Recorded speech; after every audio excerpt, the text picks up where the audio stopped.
He's Venom, but opposite. That's right, we're talking about Anti Venom. Hi, I'm Nando, and in this series, we take a character from Marvel Comics, we talk about their background, their power set, their personality, and we give you some reading recommendations.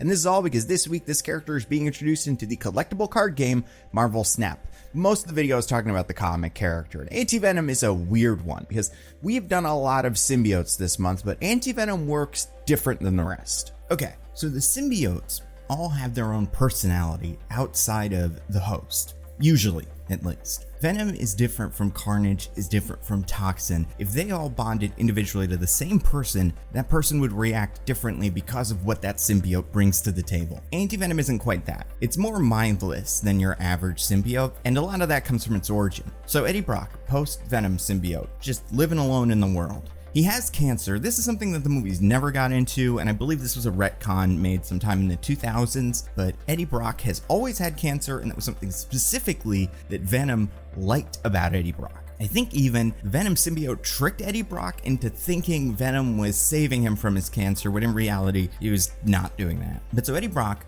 loses the Venom symbiote, tries to turn over a new leaf, tries to fix his life, goes to work at the non-profit shelter organization Feast, which many of you will probably recognize from the Spider-Man video game, where it plays a central role because in the first video game, one of the main antagonists is Martin Lee, the character who runs Feast, and is also secretly Mr. Negative. Now, he works pretty much the same way in the comics. Publicly, Martin Lee runs Feast. He's like this good guy everybody likes, but secretly, he's got the Mr. Negative powers that are dark and like the opposite of that. But as Martin Lee, he's able to perform miracles for people, and one of the miracles he performed was for Eddie Brock, who was working at the shelter. He cured his cancer, so that was great. But because of how this happened, using the Mr. Negative powers, which I honestly don't know, like realistically what they're supposed to be, but whatever it was, it bonded weird with the traces of the Venom symbiote that were left in Eddie Brock's body, and this formed a new hybrid symbiote. It's called Anti Venom. It has a color swap palette of regular Venom, so it's mostly white with the big black emblem. It's also a little bit more wild looking than your traditional symbiote, especially because Venom usually is very bulky, he's got a lot of muscle, whereas Anti Venom also has a lot of bulk, but he's more lanky, I would say is how you would describe him. And he also comes with his own power set. So besides the traditional symbiote power set, like strength and speed and durability and stuff like that, Anti Venom can also heal people. For instance, like Anti Venom could heal your cancer by just shooting his little finger tentacle things at you. They could just pull it out of you, fix you. He could also heal people who have superpowers by way of some sort of exposure to something, which means Anti Venom is a big problem for Spider-Man because Spider-Man has radioactive spider blood. And Anti Venom thinks that that is poisoning Peter when in reality it's not. I mean, maybe it is, and in some versions of the story his fluids are radioactive. If you know what I'm talking about, you know what I'm talking about. But normal Peter Parker is like, yeah, radioactive blood, that's good, that's part of the whole Spider-Man thing. But Anti Venom's like, oh, that guy's got radioactive blood, I gotta help him. And Anti Venom, very important, thinks he is helping. He is not trying to be a bad guy. He gets this interesting messiah complex where he thinks he's supposed to heal everyone. A lot of this also comes from the fact that Mac Gargan, the Scorpion, is currently running with the Venom symbiote, so he is the new Venom at this time, and Venom shows up to this fight, and Eddie Brock as Anti Venom is like, oh my god, Venom, that's the ultimate poison, I have to cure you and take that away from you. So like right off the bat, Anti Venom is weird, because like I said, it is not a version of an older symbiote or a child of an older symbiote. It is more of an artificial symbiote created with whatever it is that Martin Lee does. So while it may make Eddie talk and sound weird, it doesn't affect his mood the same way a symbiote usually does. So Eddie is Anti Venom for a little bit, and most of this takes place in Amazing Spider-Man Volume 1, issue 569. It's over a couple of issues, but that is technically the first appearance of Anti Venom. I would say that is important to issue 1. It was written by Dan Slott with art by John Romita Jr., Klaus Johnson, Dean White, and Corey Petit. Anti Venom does not have a super long lifespan. It's involved in a couple of stories, but the next big thing that's going to happen is Anti Venom is going to die. It's part of the Spider Island event where everybody in New York City was turned into big spider people, including like Mary Jane got spider powers, J. Jonah Jameson turned into a big spider monster, which is extra funny because he was the mayor. and all of the superheroes were looking for a way to cure the city of its spider problem. And eventually, somebody, one of the good guys, happened upon Anti Venom, who, like I said, Messiah Complex, is holding up in a church and healing people afflicted with the spider disease. So Flash Thompson, using the Agent Venom symbiote, which we talked about in our Agent Venom video, but working with the good guys, goes to collect Anti Venom, gets in a big fight with Anti Venom, partially because Eddie Brock and Venom have this strange relationship where whenever the Venom symbiote is not currently working with Eddie, but it's around Eddie, it gets a little jealous, and Eddie gets a little jealous. So it becomes this kind of end of a rom-com where the Venom symbiote has to decide whether it's going to go with Eddie or Flash. In the end, Flash is able to use the Venom symbiote to overpower Anti Venom, bring Anti Venom over to Reed Richards and all the good guys. Although Anti Venom will say that he did this on his own, and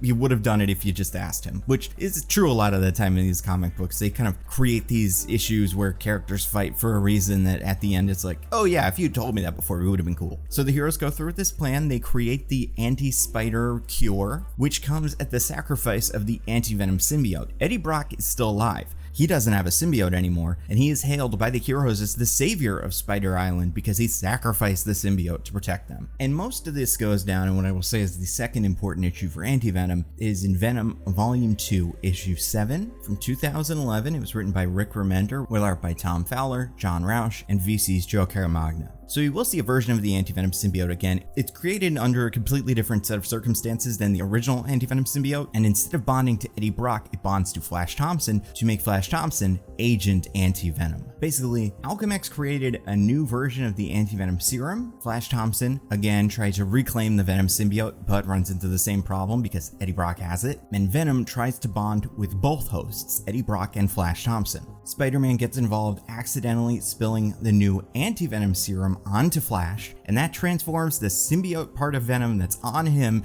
into this new version of Agent Anti Venom. And this also didn't last incredibly long. Like we talked about in the Flash Thompson video, Flash Thompson is killed, sacrifices himself in a very similar way to how Eddie Brock sacrificed his symbiote, but in this situation, Flash Thompson needs to give everything to cure everyone around him, including, I believe, Norman Osborn, and this ends up killing him.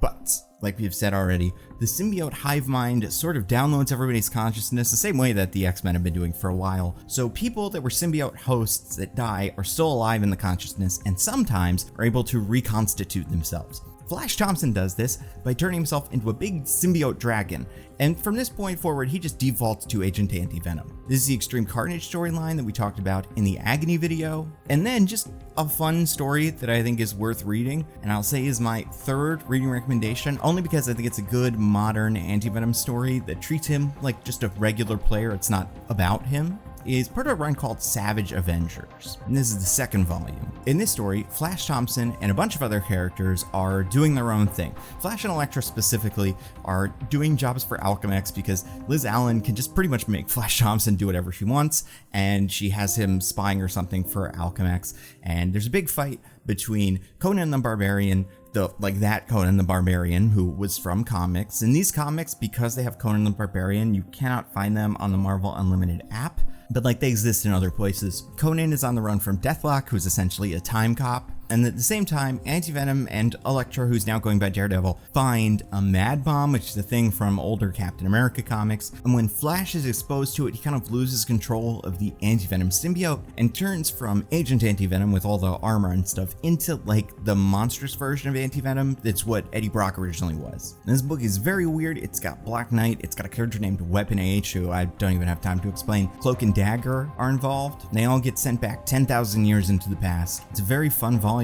Starts this fun romance between Flash Thompson and Dagger, which kind of makes sense because they're both on that light and dark spectrum of characters on the light end, so it kind of makes sense. I would say for my final reading recommendation, if for no other reason than it's just kind of different, I'd say give Savage Avengers a try. It's Volume 2, Issue 1 from 2022. It's written by David Papos, with art by Carlos Magno, Espen Grundetern, and VC's Travis Lanham. For its power set, Anti Venom has the Anti Venom power, which heals people. And even in the Anti Venom solo book, where he teams up with Punisher to take down a drug lord, it's suggested that Anti Venom can also heal things like addiction, which it doesn't seem like he actually can, but he can kind of heal drugs from in your body. It's weird. But this is another big story for this character about redemption, so it makes sense that he would try to take on this enemy that's poisoning people with drugs. That's a very Anti Venom thing to do. A lot of the bits where he fights someone has him say some version of like, I'm the cure or you're the disease. As far as friends, he works with the Punisher, Savage Avengers, Cloak, Dagger, Elektra. You know, he works okay with regular Venom. Like sometimes they can work together, but a lot of the time they do have trouble. And sometimes he's able to work with Spider-Man, although he is a little bit of a loose cannon. Now, Anti Venom, to my knowledge, has never been in any of the movies or television shows. Well, in our television shows, I've never seen all the television shows. He's probably in the television shows. But in the movies, we have not had an Anti Venom yet. However, kind of spoilers for Venom 3, there is a character in the background who you'd be like, oh, that's kind of supposed to be the Anti Venom symbiote, just based on the coloring. Although it doesn't have any of the traditional things that make it an Anti Venom symbiote. It doesn't seem to heal people. It doesn't come from exposure to Martin Lee or the Anti Venom serum, and it is not connected to Flash or Eddie. So it's basically just a color palette. I will say, to kind of touch on the video games, spoilers for Spider-Man 2, we do get some Anti Venom in there, and it makes sense because Venom is the bad guy, and because Martin Lee's been set up as such a big part of the Spider-Man universe in the first game. So he does get a traditional redemption arc, which ends with him creating the Anti Venom suit. In Marvel Snap, Anti Venom is a 4-cost, 7-power card with the on reveal ability, set the cost and power of your deck's top card to 0. So real quick, as you've already heard me talking about what this character can usually do, it should be pretty clear to you, and this is just my opinion, he should have Luke Cage's power. He should be able to protect everybody on the field from any afflictions. He should be able to maintain power levels of your team. And I understand they can't just cycle powers around, otherwise they probably would have already fixed the Mystique absorbing man Taskmaster thing. But if they wanted to, I think another 3 they could switch are Anti Venom, Luke Cage, and Colossus. Because Anti Venom's power should be protecting everybody else on the field, making sure they can't lose their power. Luke Cage's power should be his power cannot be lowered. And then Colossus's power. So if putting a card into play, sort of like summoning a character, and I do think one of the things Colossus is most known for is the fastball special, where he literally picks up Wolverine and just tosses him. And that's kind of what the Anti Venom power is. He takes away the burden of the cost of the card and just gives you a card you can automatically launch into the field. Is it a stretch? Yes, but I think the other 2 make enough sense, and I think you could justify this 3rd one. But anyway, it's not that. In Marvel Snap, it's this, which makes sense because of the connection to Mr. Negative. Will this card be good? I have no idea. Synergizes well with big cards that already don't have a lot of power. Honestly, it's going to synergize pretty well with Luke Cage, because if Anti Venom knocks any of the power down, that'll all get brought back up. But characters like Iron Man or Arnim Zola, some of the big cost cards that have some sort of on reveal effect or ongoing effect and don't have a ton of power, those are the cards that are really going to benefit from this. Are those characters he works with that much? Not really. Do the symbiotes generally seem like they're going to work well with him? I wouldn't say the symbiotes do. I guess Null would be pretty useful with Anti Venom.